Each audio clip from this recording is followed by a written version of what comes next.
Basically, let's just start with, this morning it got a little hectic. Kind of what can you tell us what happened this morning? Okay, well, West Vigo High School received a very low level, what we would call a very low level threat. It was indirect. At no time did we feel that the threat rose to the level of making an issue out of it for the community, because these things tend to perpetuate themselves. The more information that's out there, the propensity of getting another threat becomes higher. And so we have to be very guarded about what we do, because we're dealing with juveniles here. We're not dealing with adults, and juveniles tend to not understand the consequences for doing these kinds of things. So it was a very low level. It was investigated early in the week, and the police and the school worked together and have someone who they believe actually made the threat, and they're still working on that. So we think that they know who did it. We believe that it was very low level. Our protocol as a school corporation has been low-level threats are not reported to the extent that it would be if we felt that there was a real threat. In 14 years, we've investigated many of these types of things, and in every case, there has not been an action taken from result of the threat. So it turned out to be a hoax and a prank.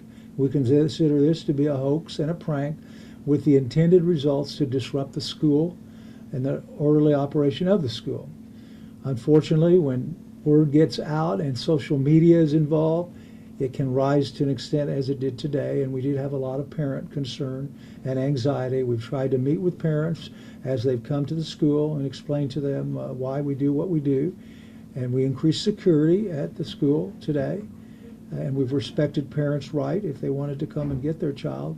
After we've talked to several of them, they decided that West Vigo was the safest place to be in the county today. Okay. When you said it's a low level, are we talking about, can we say, was a note found? Was something found at the school? Was this a We'd tweet? rather not say the way it was transmitted, but we believe it to be by a student. And low level is after you look at all of the information that you have, and you look at past practices and what's happened, the way it was transmitted, then we assess a threat through doing a threat assessment. We have people on staff who have been trained in threat assessment. We work with the police who are trained in threat assessment. When we attach the label low level, it means that it is unlikely that this threat would be carried out. And then we follow our protocol for increasing security and trying to keep a lid on information for the fear that copycats will do the same thing tomorrow and next week, and we might as well just shut the doors at the school for that type of thing. So that's why we do what we do. It is in our protocol. Okay, and you and I just want to get maybe your reaction or take on this, as to maybe why you guys didn't or chose not to notify parents, because some parents are wondering, and our question is, did we raise more concern or hype today by not notifying the parents? That's probably a question as far as notifying the school. The parents would be a school question. Okay. I can't. It's always a judgment call. It's always a judgment call, and there's no right or wrong answer. There's no clear-cut answer to do you or do you not notify parents. We go by threat assessment level. If the level is high enough, we would notify parents. If the level is low, then you run the risk of additional threats coming the very next day. Now, we know this happens. A few years ago, at one of the schools, we had a bomb threat written on a wall somewhere. It was very low level. Students saw it. It ended up on social media. And within the next week, we had 4, I believe, additional threats called into various schools. And even in Vermilion and Clay County and Sullivan County started getting threats like that. So we got to be very careful about when we put out information, what type of information is put out, and who receives that information. So it's a judgment call. Obviously, everyone has their own opinion, but we have to manage what we think is best for the school and the school corporation. And when there's no real threat involved, we would follow that protocol. Okay. Yeah, I think that's what's important is, I have children in the school system, and I can understand how parents would be a little bit excited or anxiety, especially with things that occur across our nation. And that's why we do this threat assessment.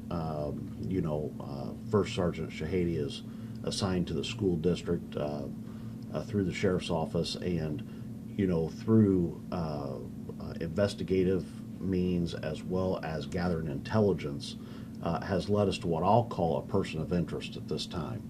And I think what's important for people to understand is if we had any thought that anybody's safety was in jeopardy, we would have taken immediate higher level steps. This was very low level, as Mr. Azar has explained.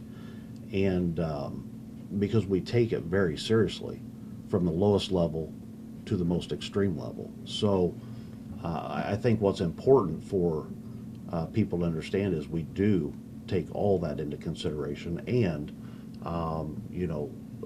with this investigation as it proceeds forward, we will come to bear the full extent of the law.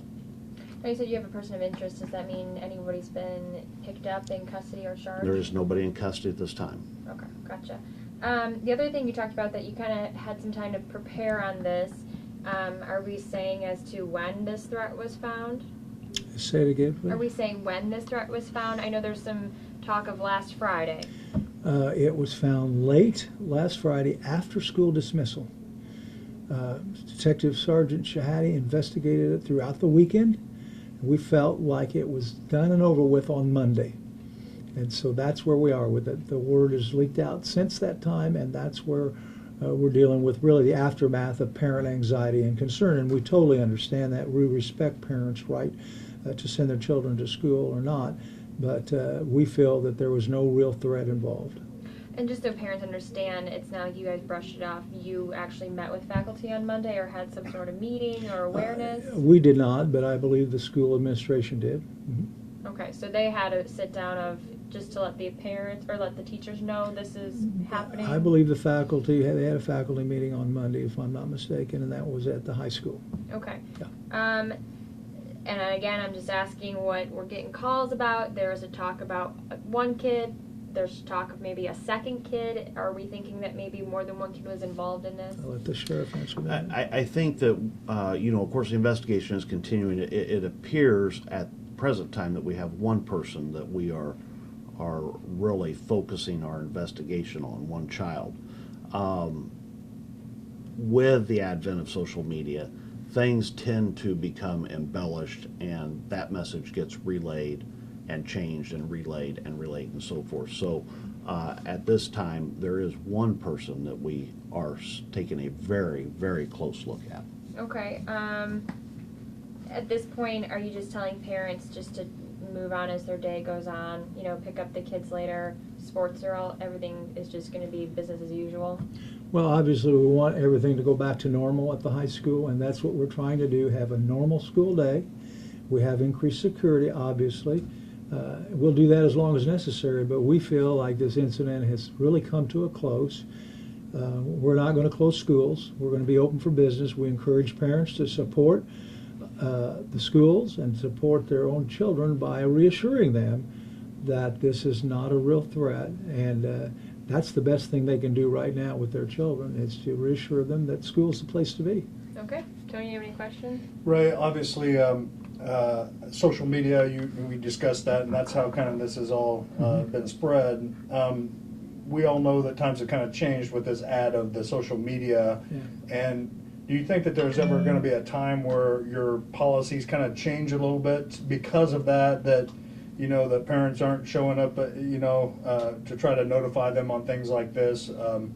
In general, they're finding out about it afterwards, and do you think that you might relook at how you disperse this information, or obviously you want to let police get their stuff going first, but with this, there's a lot of rumors going on, and with that comes anxieties and hangs. Well, whenever we have a threat, we have a meeting. Our threat assessment team meets, and we make those determinations on a case-by-case basis. So it depends on the situation, the circumstances, and there may be a time that we would do a mass notification on a very low-level threat.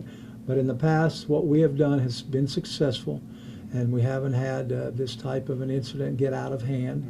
And that's the important thing. We need to make sure that that everyone understands why we do what we do, and there is a reason behind it, that we don't want to perpetuate additional threats. I was going to say that exact same thing. You basically you have to let some time go to make sure what you got. But last time we had the bomb threats, didn't the same thing kind of happen with parents kind of finding out about it through the grapevine, and then? Well, when you say last time we had the bomb threats, I can't recall exactly the circumstances there, but it can happen. We know that. We don't live in a bubble, you know. It can happen. So again, we look at everything on a case-by-case basis. We have people that have been trained in this, and we do best practices in school security. We have several school safety specialists on hand. In fact, Detective Sergeant Jad is a school safety specialist, very well respected in the state of Indiana. And so we do the best we can, and we have situations that may result in increased anxiety, and this one has, and so we have to manage that situation. Can I ask the levels? You're talking about this is a low-level threat. You know, what are the stages? Well, low level, medium level, and high level threats. That's the way we classify them based on the information we have regarding the threat. Gotcha. I mean, we have seen threats that don't have accurate dates, they don't have names of things involved. In this case, we call it an indirect threat because there were some omissions that would tend to make it a low level. Gotcha. Okay?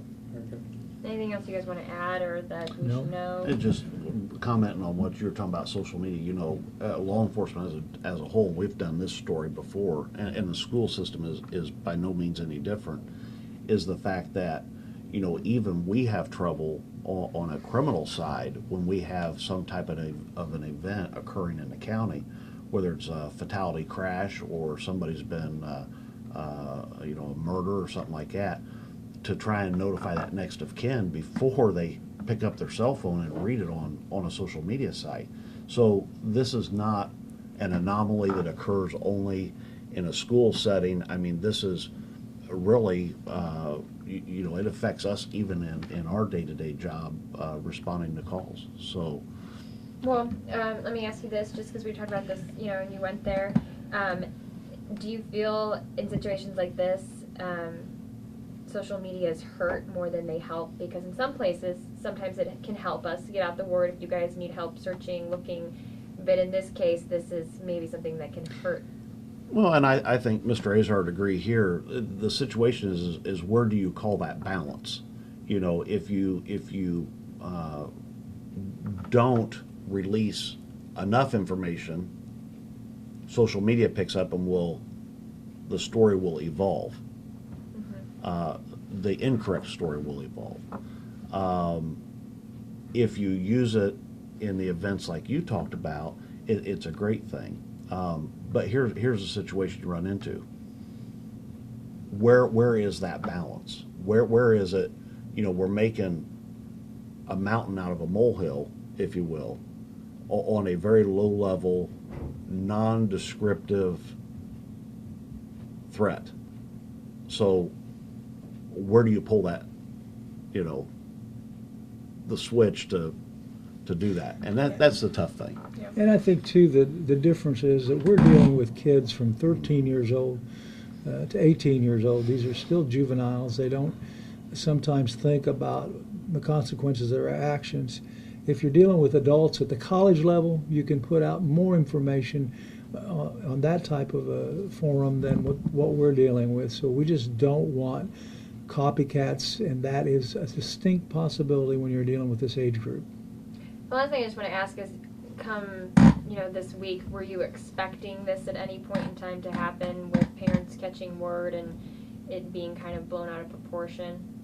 Well, you always have that possibility that it would happen. Obviously, we didn't expect a threat to evolve into anything, but the thing in schools is you deal with the aftermath, and that's what we're dealing with today. So it's a possibility anytime you have a threat, and there's a lot of things going on in schools that don't always require a notification, and this is one of those times where you have a small, close-knit community, and you have people working at the school that are also parents, and so yes, it could have happened for today, and that's why we increased security, not because we felt like there was an actual threat, but to deal with the anxiety of parents as they come in. We met with a lot of parents today.